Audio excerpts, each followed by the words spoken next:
Hello friends, welcome back to my YouTube channel. Friends, आज के video में आप देखने वाले हैं यूजीसी नेट के पाठ्यक्रम में लगी हुई कहानी लाल पान की बेगम, जो कि लिखा गया है फणीश्वर नाथ रेणु के द्वारा। यह कहानी लाल पान की बेगम कहानी पत्रिका में 1959 में प्रकाशित हुई और फणीश्वर नाथ रेणु के कहानी संग्रह ठुमरी में ये संग्रहित है। इसके पहले भी हमने यूजीसी नेट के पाठ्यक्रम में लगी हुई कहानियों को लगभग एक दो कहानी छोड़कर सभी कहानियों को देख लिया है। तो आज हम इस कहानी को लाइन बाय लाइन इम्पोर्टेंट कथन के साथ पढ़ते हुए चलेंगे।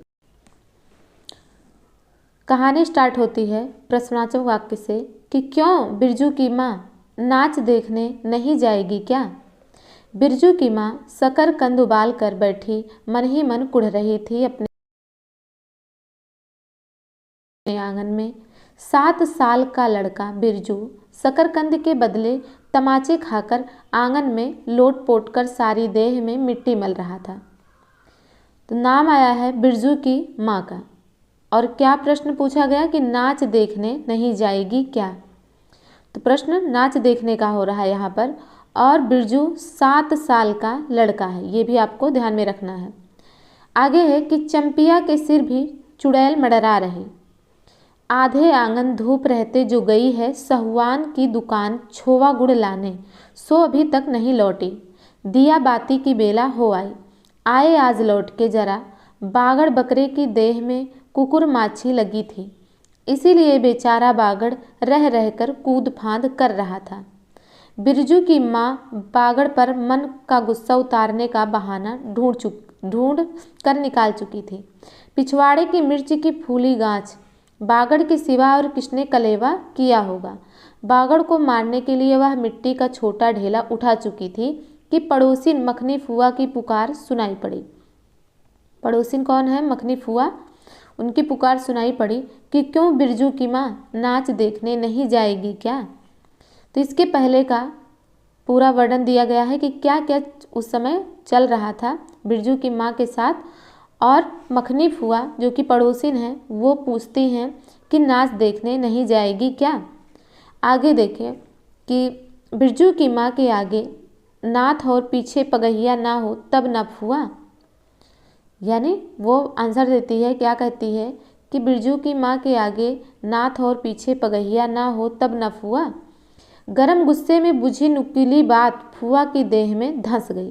यानी बिरजू की माँ को तो गुस्सा था ही, उसने जो बोला उससे मखनी फुआ भी गुस्सा हो गई। और बिरजू की माँ ने हाथ के धेले को पास ही फेंक दिया। बेचारे बागड़ को कुकुर माछी परेशान कर रही है। आहा। बिरजू ने लेटे ही लेटे बागड़ को एक डंडा लगा दिया। बिरजू की माँ की इच्छा हुई कि जाकर उसी डंडे से बिरजू का भूत भगा दे, किंतु नीम के पास खड़ी पनभरनियों की खिलखिलाहट सुनकर रुक गई। बोली, ठहर, तेरे बप्पा ने बड़ा हाथ छुट्टा बना दिया है तुझे, बड़ा हाथ चलता है लोगों पर, ठहर। गुस्से में वो बिरजू को डांट रही है। आगे है कि मखनी फुआ नीम के पास झुकी कमर से घड़ा उतार कर पानी भर कर लौटती पनभरनियों में बिरजू की माँ की बहकती हुई बात का इंसाफ करा रही थी। तो क्या इंसाफ करा रही थी कि जरा देखो तो इस बिरजू की माँ को 4 मन पाट, यानी पाट का मतलब यहाँ जूट दिया गया, 4 मन पाट का पैसा क्या हुआ, धरती पर पाँव ही नहीं पड़ते। इंसाफ करो, यानी इंसाफ करो। खुद अपने मुंह से 8 दिन पहले ही गांव की गली गली में बोलती फिरी है। तो मखनी फुआ कहाँ पर बात कर रही हैं? नीम के पास, नीम के पेड़ के पास। वहाँ पर जो पानी भरने आई है स्त्रियाँ, उनसे वार्तालाप उनका हो रहा कि इंसाफ करो कि उसने मेरे साथ ऐसा कहा। उसने खुद ही कहा था 8 दिन पहले। ये भी आपको याद रखना है कि कितने दिन पहले कहा था मखनी फुआ से कि हमें नाच देखने जाना, 8 दिन पहले। आगे है कि हाँ, इस बार बिरजू के बप्पा ने कहा है बैलगाड़ी पर बिठाकर बलरामपुर का नाच दिखा लाऊंगा। यानी 8 दिन पहले वो कह रही थी कि बिरजू के बप्पा ने कहा है कि बैलगाड़ी पर बैठाकर बलरामपुर का नाच दिखाऊंगा। नाच दिखाने ले जाऊंगा। आगे है कि बैल अब अपने घर हैं तो 1000 गाड़ी मंगनी मिल जाएगी। सो मैंने अभी टोक दिया कि नाच देखने वाली सब तो औन पौन कर तैयार हो रही हैं, रसोई पानी कर रही हैं, मेरे मुंह में आग लगे क्यों मैं टोकने गई। सुनती हो क्या जवाब दिया बिरजू की माँ ने। तो ऐसा मखनी फुआ बता रही कि सुनती हो क्या जवाब दिया बिरजू की माँ ने। मखनी फुआ ने अपने पोपले मुंह के होठों को एक ओर मोड़कर ऐंठती हुई बोली निकाली, अरे हाँ, बिरजू की मैया के आगे नाथ और पीछे पगैया ना हो तब ना। जंगी की पतोहू बिरजू की माँ से नहीं डरती। ये भी आपको याद रखना सेंटेंस कि कौन नहीं डरता, जंगी की पुतोहू।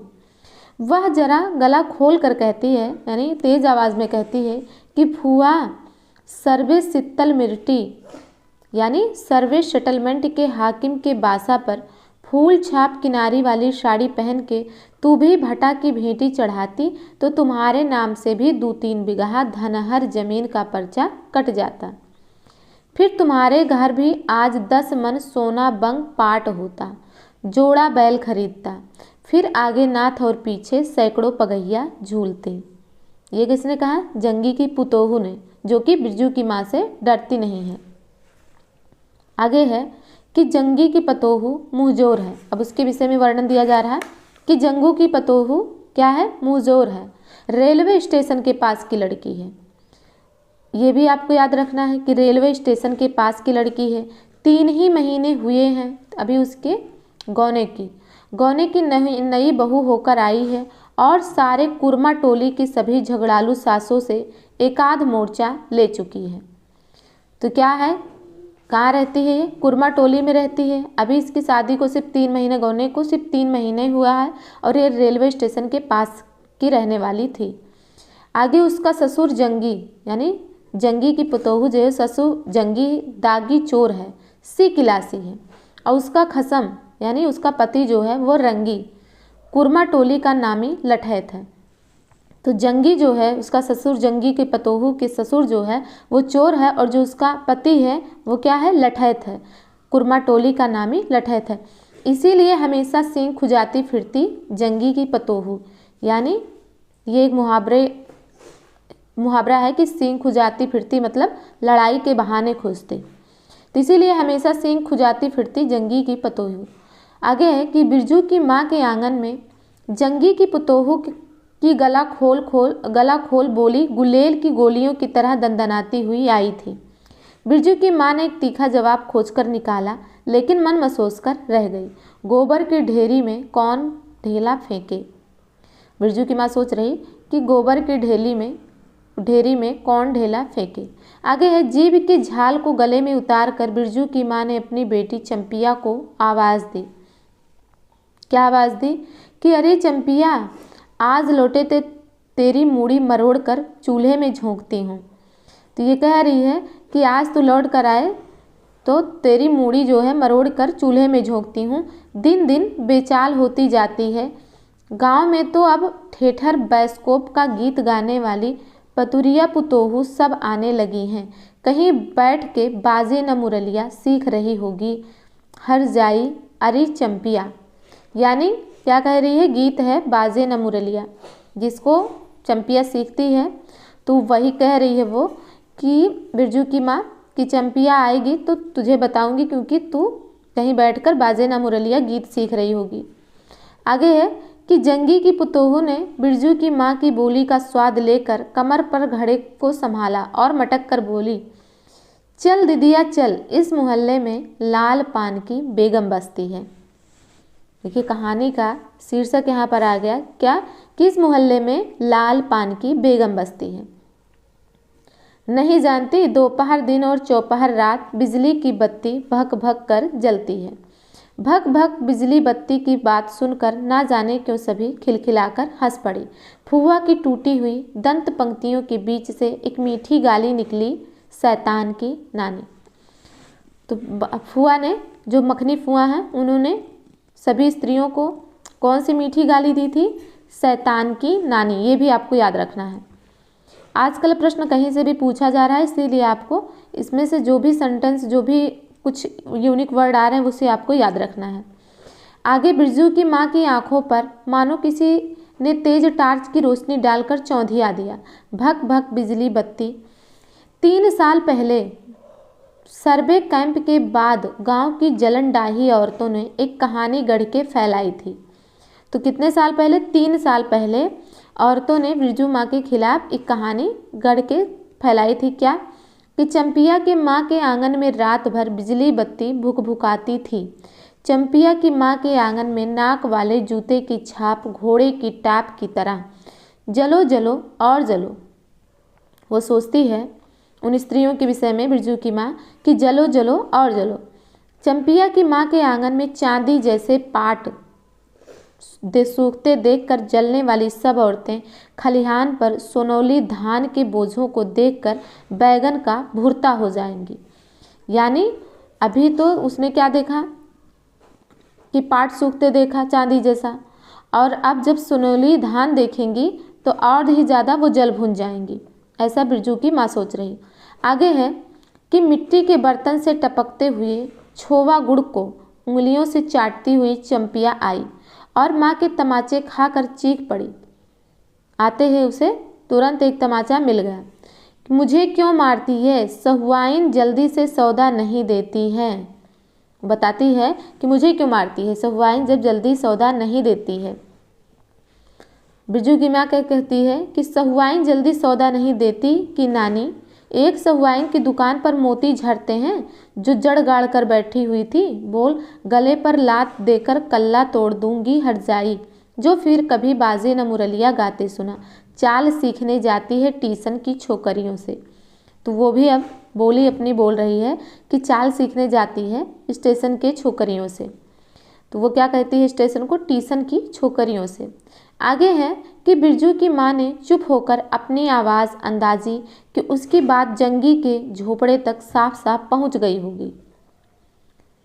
आगे बिरजू बीती हुई बातों को भूलकर उठ खड़ा हुआ था और धूल झाड़ते हुए बर्तन से टपकते गुड़ को ललचाई निगाह से देखने लगा था। दीदी के साथ वह भी दुकान जाता तो दीदी उसे भी गुड़ चटाती जरूर। वह शकरकंद के लोभ में रहा और मांगने पर माँ ने शकरकंद के बदले क्या दिया था? एक झापड़ दिया था। आगे है कि ए मैया एक अंगुली गुड़ दे दे। बिरजू ने तलहथी फैलाई। दे न मैया एक रत्ती भर। तो उसकी मैया क्या आंसर देती है कि एक रत्ती क्यों, उठा के बर्तन को फेंक आती हूँ पिछवाड़े में, जाके चाटना, नहीं बनेगी मीठी रोटी। मीठी रोटी खाने का मुँह होता है। बिरजू की माँ ने उबले शकरकंद का सूप रोती हुई चंपिया के सामने रखते हुए कहा, बैठ के छिलके उतार, नहीं तो अभी। 10 साल की चंपिया, अब देखिए इसका भी आ गया कि कितने साल की है चंपिया? 10 साल की है। इसका भाई जो बिरजू है वो कितने साल का है? 7 साल का। तो चंपिया है 10 साल की और बिरजू है 7 साल का। तो 10 साल की चंपिया जानती है कि शकरकंद छीलते समय कम से कम 12 बार माँ उसे बाल पकड़कर झकझोरेगी, छोटी छोटी खोट निकालकर गालियाँ देगी। पाँव फैला के क्यों बैठी है उस तरह बेलज्जी? चंपिया माँ के गुस्से को जानती है। बिरजू ने इस मौके पर थोड़ी सी खुशामद करके देखा कि मैया मैं भी बैठ कर शकरकंद छीलूं? नहीं, माँ ने झिड़की दी। एक शकरकंद छीलेगा और 3 पेट में। जाके सिद्धू की बहू से कहो 1 घंटे के लिए कढ़ाई मांग कर ले गई तो फिर लौटाने का नाम नहीं, जा जल्दी। जिसकी कढ़ाई कौन ले गया था? सिद्धू की बहू 1 घंटे के लिए ले गई थी, जो कि अभी तक उसे लौटाई नहीं थी।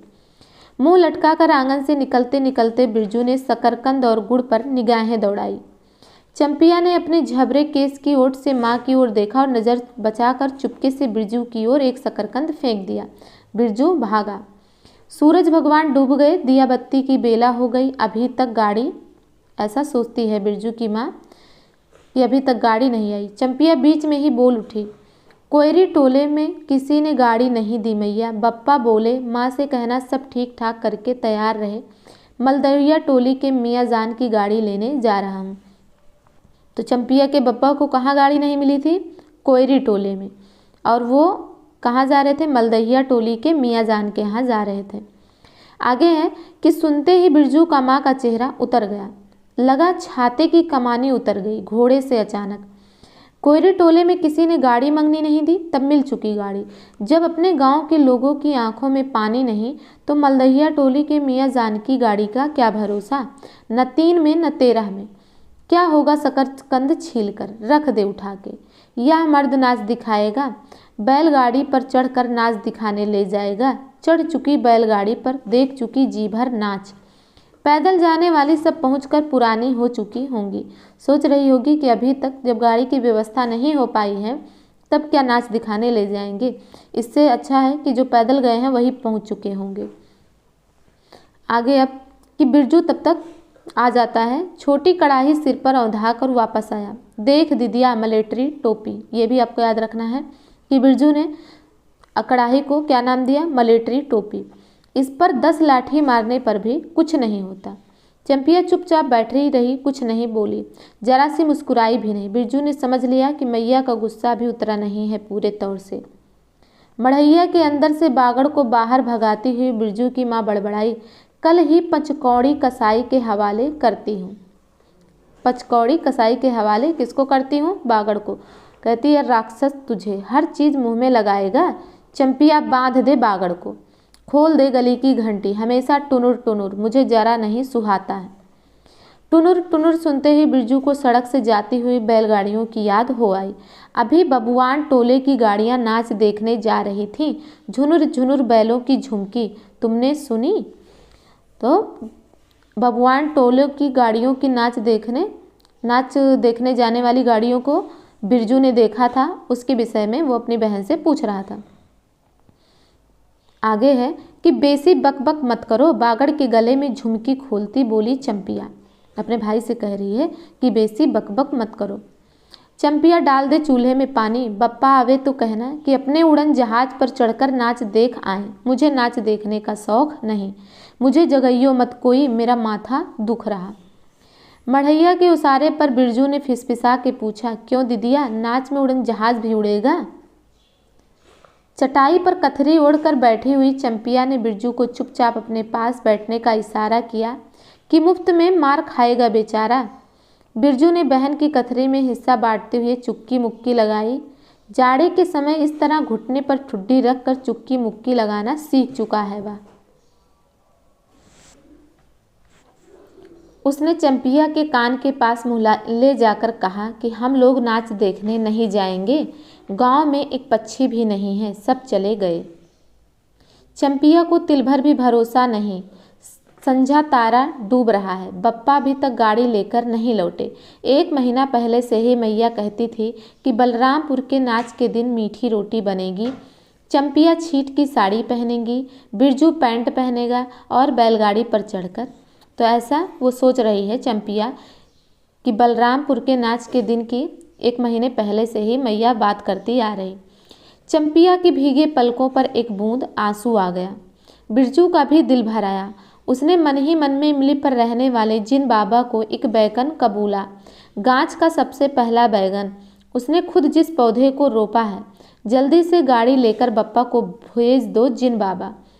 तो बिरजू ने किसके लिए मनौती मांगी थी कि गाड़ी जल्दी से लेकर भेज दो जिन बाबा से उसने मनौती मांगी। इमली पर रहने वाले जिन बाबा से उसने मनौती मांगी थी। और क्या उसने सोचा था देने के लिए उनको? उसके बदले में जो उसने खुद पौधा रोपा था, उस बैगन के पौधे का पहला बैगन। आगे है कि मढ़ैया के अंदर बिरजू की माँ चटाई पर पड़ी करवटें ले रही थी। पहले से किसी बात का मंसूबा नहीं बांधना चाहिए किसी को। भगवान ने मंसूबा तोड़ दिया। उसको सबसे पहले भगवान से पूछना है, यह किस चूक का फल दे रहे हो भोला बाबा? अपने जानते उसने किसी देवता पितर की मान मनौती बाकी नहीं रखी।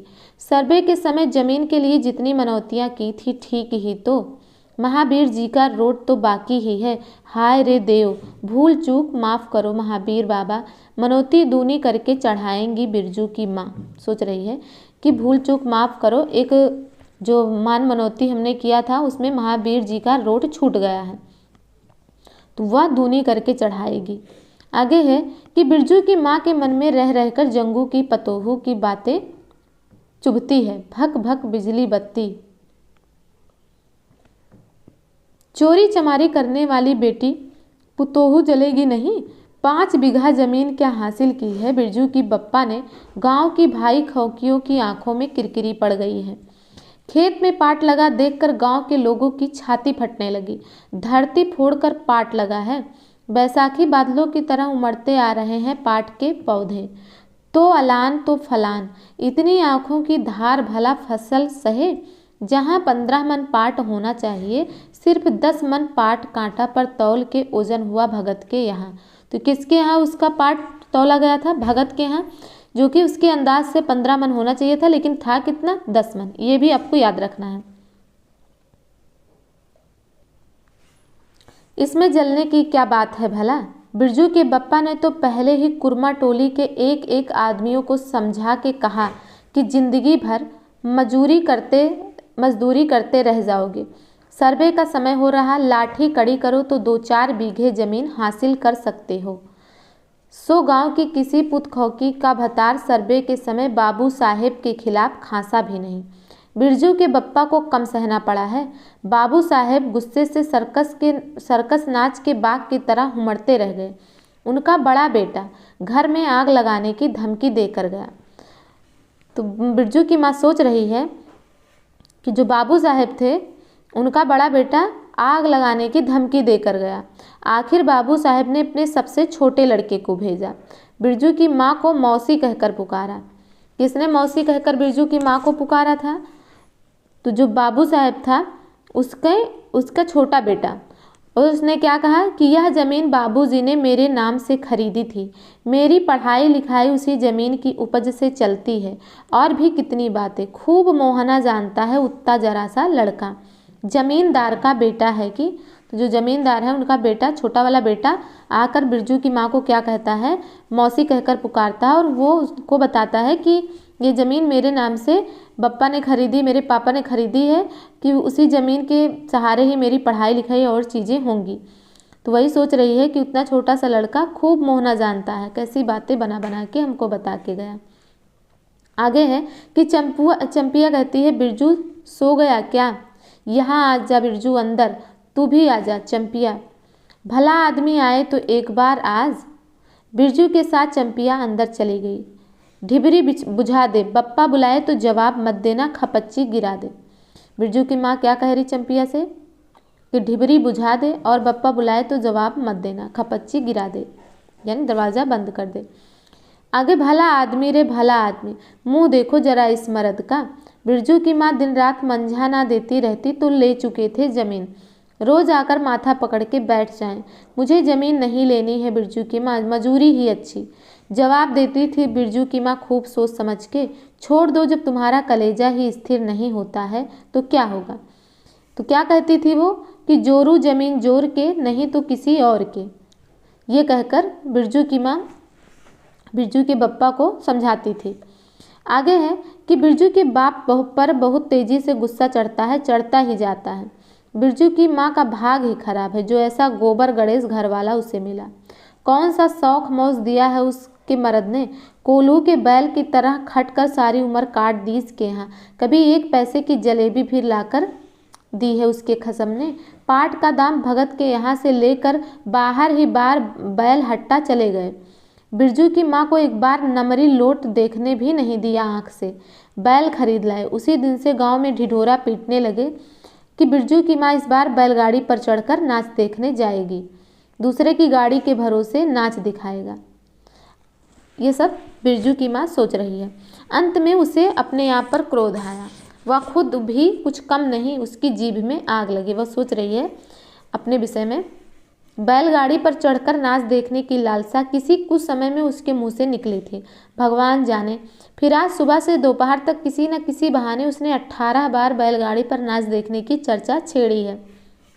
लो खूब देखो नाच, कथरी के नीचे दुसाले का सपना। कल भोरे पानी भरने के लिए जब जाएगी, पतली जीभ वाली पतुरिया सब हंसती आएंगी हंसती जाएंगी। यानी सोच रही है कि अगर मैं नाच देखने नहीं गई तो सब मुझ पर कल जब मैं पानी भरने जाऊंगी तब देख देख कर हंसेंगी। सभी जलते हैं उससे, हाँ भगवान, दाढ़ी जार भी। 2 बच्चों की माँ होकर भी वह जस की तस है। उसका घरवाला उसकी बात में रहता है। वह बालों में गरी का तेल डालती है। तो बिरजू की माँ अपने बालों में गरी का तेल लगाती है।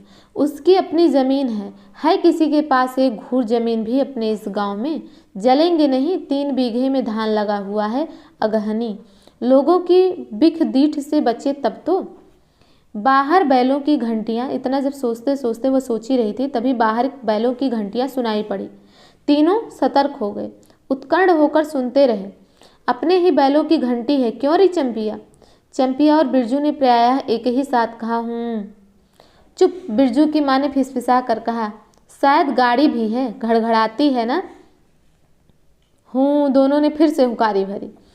चुप, गाड़ी है, गाड़ी नहीं है। तू चुपके से टट्टी में छेद करके देख तो आ चंपी, भाग के आ चुपके चुपके। चंपिया बिल्ली की तरह हौले हौले पाँव से टट्टी के छेद से झांक आई। हाँ मैया, गाड़ी भी है। बिरजू हड़बड़ा कर उठ बैठा। उसकी माँ ने उसका हाथ पकड़कर सुला दिया। बोले मत। उसका बिरजू का, क्योंकि बिरजू तो बच्चा है, वो हड़बड़ा कर उठ गया खुशी में, लेकिन उसकी माँ ने उसे हाथ पकड़कर सुला लिया। आगे चंपिया भी गुदड़ी के नीचे घुस गई। बाहर बैलगाड़ी खोलने की आवाज़ हुई। बिरजू के बाप ने बैलों को जोर से डांटा। हाँ, आ गए घर। घर आने के लिए छाती फटी जाती थी। बिरजू की माँ ताड़ गई। जरूर मलदहिया टोली में गांजे की चिलम चढ़ रही थी। वो आवाज़ से ही समझ गई कि मलदहिया टोली में गांजे की चिलम चढ़ रही थी। आवाज़ तो बड़ी खनखनाती हुई निकल रही है। चंपिया, बाहर से पुकार कर कहा उसके बाप ने, बैलों को घास दे दे चंपिया। अंदर से कोई जवाब नहीं आया। चंपिया के बाप ने आंगन में आकर देखा तो ना रोशनी, ना चिराग, ना चूल्हे में आग। बात क्या है? नाच देखने वाली उतावली होकर पैदल ही चली गई क्या? बिरजू के वो सोचता है कि पूरे घर में ना आग है, ना चिराग है, ना कुछ है, तो फिर लग रहा है कि उतावली होकर पैदल ही चली गई। बिरजू के गले में खसखसाहट हुई और उसने रुकने की पूरी कोशिश भी की, लेकिन खांसी जब शुरू हुई तो पूरे 5 मिनट तक वह खांसता रहा। बिरजू, बेटा बिरज मोहन। देखिए यहाँ पर बिरजू का पूरा नाम आया है। उसका नाम क्या है पूरा? बिरज मोहन। ये भी आपको याद रखना है कि बिरजू का पूरा नाम बिरज मोहन है। बिरजू के बाप ने पुचका कर बुलाया। मैया गुस्से के मारे सो गई क्या? अरे अभी तो लोग जा ही रहे हैं। बिरजू के माँ के मन में आया कि कसकर जवाब दे, नहीं देखना है नाच, लौटा दो गाड़ी। चंपिया, उठती क्यों नहीं? ले धान के 25 रख दे। धान की बालियों का छोटा झब्बा झोपड़े के उसारे पर रख कर उसने कहा, दिया बालो। बिरजू की माँ उठकर उसारे पर आई। 1.5 पहर रात को गाड़ी लाने की क्या ज़रूरत थी? उसने क्या कहा कि 1.5 पहर रात को गाड़ी लाने की क्या ज़रूरत थी? नाच तो अब खत्म हो रहा होगा। ढिबरी की रोशनी में धान की बालियों का रंग देखते ही बिरजू की माँ की मन का सब मैल दूर हो गया। यानी धान की बालियों को देखकर वो खुश हो गई। धानी रंग उसकी आंखों में उतरकर रोम रोम में घुल गया। नाच अभी शुरू ही नहीं हुआ होगा। अभी अभी बलमपुर के बाबू की सपनी गाड़ी मोहनपुर होटल बंगला से हाकिम साहब को लाने गई है। तो ये बताते हैं बिरजू के बप्पा कि अभी अभी बलमपुर के बाबू की सपनी गाड़ी मोहनपुर होटल बंगला से हाकिम साहब को लाने गई है। इस साल आखिरी नाच है। 25 टट्टी में खोस दे, अपने खेत का है। अपने खेत का? हुलसती हुई बिरजू की माँ ने पूछा। पक गए धान? तो कहता है बिरजू का बप्पा कि नहीं, 10 दिन में अगहन चढ़ते चढ़ते लाल होकर झुक जाएंगी। तो कब के लिए वो बता रहा? अगहन कि 10 दिन में अगहन चढ़ते चढ़ते लाल होकर झुक जाएंगी सारे खेत की बालियां। मलदहिया टोली पर जा रहा था। अपने खेत में धान देखकर आंखें जुड़ा गई। सच कहता हूँ, 25 तोड़ते समय उंगलियां कांप रही थी मेरी। बिरजू ने धान की एक बाली से एक धान लेकर मुंह में डाल लिया और उसकी माँ ने एक हल्की डांट दी। कैसा लुक्कड़ है तू रे, इन दुश्मनों के मारे कोई नेम धर्म बचे। तो बिरजू का पप्पा क्या कहता है, क्या हुआ, डांटती क्यों हो? नवा आने के पहले ही नया धान जुठा दिया, देखते नहीं? तो वो क्या कहता है बिरजू बप्पा कि अरे इन लोगों का सब कुछ माफ है, चिरई चुरमुन है यह लोग। दोनों के मुंह में नवा आने के पहले नया अन्न ना पड़े। यानी बच्चों को क्या कहता है, ये लोग चिरई चुरमुन है, इनका सब कुछ माफ है। इसके बाद चंपिया ने भी धान की बाली से 2 धान लेकर दांतों तले दबाए और कहती है, ओ मैया, इतना मीठा चावल और गमकता भी है ना दीदिया। बिरजू ने फिर मुंह में धान ले लिया। रोटी पोटी तैयार कर चुकी क्या? बिरजू के बाप ने मुस्कुराकर पूछा। तो कहती है नहीं। मान भरे सुर में बोली बिरजू की माँ। जाने का ठीक ठिकाना नहीं और रोटी बनाती। तो क्या कहता, वाह खूब हो तुम लोग, जिसके पास बैल है उसे गाड़ी मंगनी नहीं मिलेगी भला। गाड़ी वालों को भी कभी बैल की ज़रूरत होगी, पूछूंगा तब कोयरी टोला वालों से। ले जल्दी से रोटी बना ले। तो कहती है देर नहीं होगी। बिरजू का पप्पा क्या कहता है कि अरे टोकरी भर रोटी तो तू पलक मारते बना देती है, 5 रोटियां बनाने में कितनी देर लगेगी। अब बिरजू की माँ के होठों पर मुस्कुराहट खुलकर खिलने लगी। उसने नज़र बचा कर देखा कि बिरजू का पप्पा उसकी ओर एकटक निहार रहा है। चंपिया और बिरजू ना होते तो मन की बात हंसकर खोलने में देर ना लगती। चंपिया और बिरजू ने एक दूसरे को देखा और खुशी से उनके चेहरे जगमगा उठे। मैया बेकार गुस्सा हो रही थी ना। चंपी जरा घायल सार में खड़ी होकर मखनी फुआ को आवाज़ दे। तो अब देखो मखनी फुआ को बुलाने के लिए कह रही चंपिया से बिरजू की माँ। ए फुआ सुनती हो फुआ, मैया बुला रही है। फुआ ने कोई जवाब नहीं दिया, किंतु उसकी बड़ाबड़ाहट स्पष्ट सुनाई पड़ी। हाँ अब फुआ को क्यों गुहारती है? सारे टोले में बस एक फुआ ही तो बिना नाथ पगहिया वाली है। अरे फुआ, बिरजू की माँ ने हंसकर जवाब दिया। उस समय बुरा मान गई थी क्या? नाथ पगहिया वाले को आकर देखो, दोपहर रात में गाड़ी लेकर आया है। आ जाओ फुआ, मैं मीठी रोटी पकाना नहीं जानती।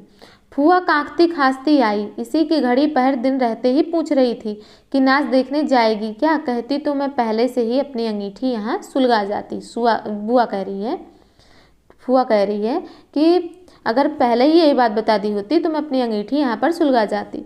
आगे है कि बिरजू की माँ ने फुआ को अंगीठी दिखला दी और कहा कि घर में अनाज दाना वगैरह तो कुछ है नहीं, एक बागड़ है और कुछ बर्तन बासन। सो रात भर के लिए यहाँ तंबाकू रख जाती हूँ, अपना हुक्का ले आई हो ना फुआ। तो कह रही है कि घर देखने के लिए वो मखनी फुआ को छोड़कर जाना चाहती है कि घर में कुछ अनाज वगैरह तो कुछ है नहीं, सिर्फ एक बागड़ है और कुछ बर्तन बासन। फुआ को तंबाकू मिल जाए तो रात भर क्या 5 रात बैठकर जाग सकती है। फुआ की विशेषता बताई जा रही कि उसे पुनः अगर तंबाकू मिल जाए तो वो रात भर क्या 5 रात बैठकर जाग सकती हैं। फुआ ने अंधेरे में टटोल कर तंबाकू का अंदाज किया। ओहो, हाथ खोल कर तंबाकू रखा है बिरजू की माँ ने, और एक वाह सहुआइन। राम कहो, उस रात को अफीम की गोली की तरह एक मटर भर तंबाकू रखकर चली गई गुलाब बाग मेले और कह गई कि डिब्बी भर तंबाकू है। तो ये लोग कहाँ जा रहे हैं? बलरामपुर नाच देखने जा रहे हैं। और जब मखनी फुआ सोचती है सहुआइन के विषय में कि उसने अफीम की गोली जितना ही सिर्फ तंबाकू दिया था, तो किस मेले में गई थी? गुलाब बाग मेले। ये भी आपको याद रखना है। आगे है कि बिरजू की माँ चूल्हा सुलगाने लगी। चंपिया ने शकरकंद को मसल कर गोले बनाए और बिरजू सिर पर कड़ाही औंधाकर अपने बाप को दिखलाने लगा। मलेट्री टोपी, इस पर 10 लाठी मारने पर भी कुछ नहीं होगा। सभी ठठाकर हंस पड़े। बिरजू की माँ हंसकर बोली, ताखे पर 3-4 मोटे शकरकंद हैं, दे दे बिरजू को चंपिया, बेचारा शाम से ही। तो वो क्या बताती, बेचारा मत कहो मैया, खूब सचा रहा है। अब चंपिया चहकने लगी। तुम क्या जानो कथरी के नीचे मुंह क्यों चल रहा था बाबू साहेब का। ही बिरजू के टूटे दूध के दांतों की फांक से बोली निकली कि ब्लैक मार्टिन में 5 शकरकंद खा लिया। वो खुश होकर बता रहा कि ब्लैक मार्टिन में 5 शकरकंद खा लिया। सभी फिर ठठाकर हंस पड़े। बिरजू की माँ ने फुआ का मन रखने के लिए पूछा, 1 कनवा गुड़ है, आधा दूं फुआ। फुआ ने गदगद होकर कहा, अरे शकरकंद तो खुद मीठा होता, उतना क्यों डालेगी। जब तक दोनों बैल दाना घास खाकर एक दूसरे की देह को जीभ से चाटे, बिरजू की माँ तैयार हो गई। चंपिया ने छीट की साड़ी पहनी और बिरजू बटन के अभाव में पैंट पर पटसन की डोरी बंधवाने लगा। ये भी आपको याद रखना है कि किसने क्या पहना। बिरजू की माँ ने साड़ी पहनी और चंपिया ने छीट की साड़ी पहनी और बिरजू बटन के अभाव में पैंट पर पटसन की डोरी बंधवाने लगा। बिरजू की माँ ने आंगन से निकल गांव की ओर कान लगाकर सुनने की चेष्टा की। ऊँ इतनी देर तक भला पैदल जाने वाले रुके होंगे। पूर्णिमा का चाँद सिर पर आ गया है। बिरजू की माँ ने असली रूपा का मांग टिक्का पहना है। आज पहली बार बिरजू के बप्पा को हो क्या गया है, गाड़ी जोतता क्यों नहीं, मुँह की ओर एकटक देख रहा है मानो नाच की लाल पान की बेगम। वो खुद सोचती है। अब बिरजू की माँ ने और क्या पहना है, रूपा का मांग टिक्का पहना, असली रूपा का मांग टिक्का।